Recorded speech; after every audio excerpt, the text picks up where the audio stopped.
parce que ma personne en fait, il faut que ça place bien.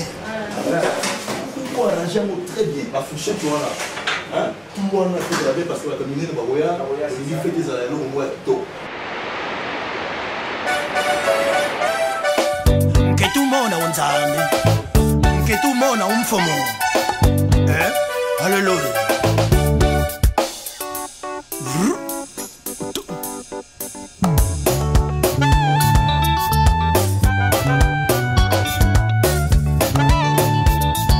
Moi si à mon compte c'est là. Moi si à mon compte bina. Yo yo nzamba poli. C'est là.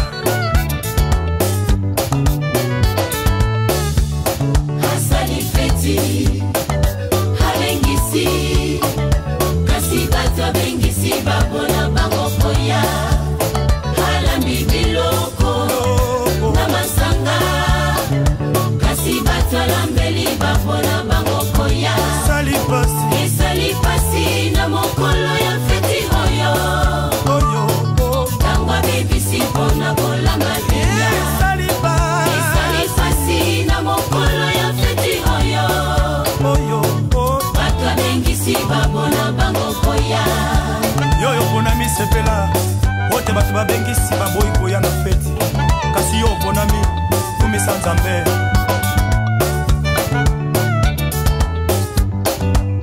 oza mwana elaka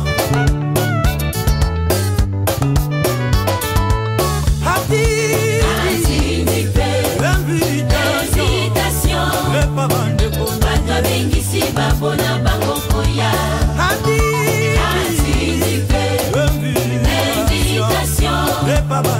bato abengisi babona bango koya ata baninga ya motema mokola feti babona bango koya esali pasi na mokolo ya feti oyo tango abebisi mpona kolamba bibia esali pasi na mokolo ya feti oyo bato abengisi babona bango koya mawa na mokolo feti oyo mawa achange décision atindi basali na nzela bakende kobenga bato nyonso po baya bapone kolo tempelo poso te bakota kolia na mesa ya mokonzi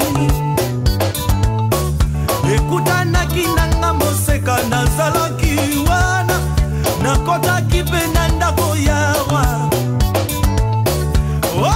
sengo ndako namonaka na mosika lelo na zingolu ya kokota na ndako yawa mesa mokonzi oyo bato minene baliaka ngai mwana nalie na mesa yango esali esengo ndako natalaka na mosika lelo nakoti mpe navandi na ndako yawa biloko ya mokonzi ekomi mpe ya ngai mpo bato babengaki baboyi na bango koya yango mokonzi abengi nga mwasi te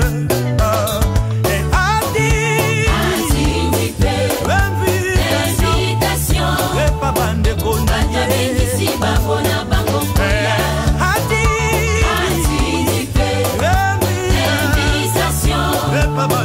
bato abengisi babona bango koya ata baninga ya motema mokola feti babona bango koya esali pasi na mokolo ya feti oyo tango abebisi mpona kolamba bibia esali pasi na mokolo ya feti oyo bato abengisi babona bango koya Alléluia Alléluia Zambe kumama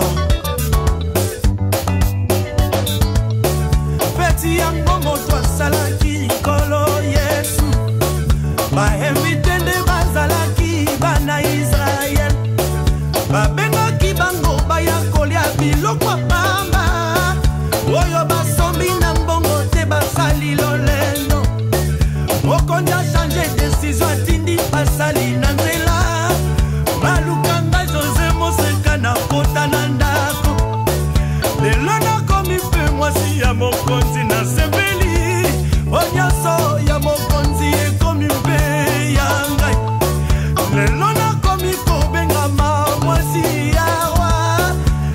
nakomi héritier ya promese biloko nzambe atikala ye bangolu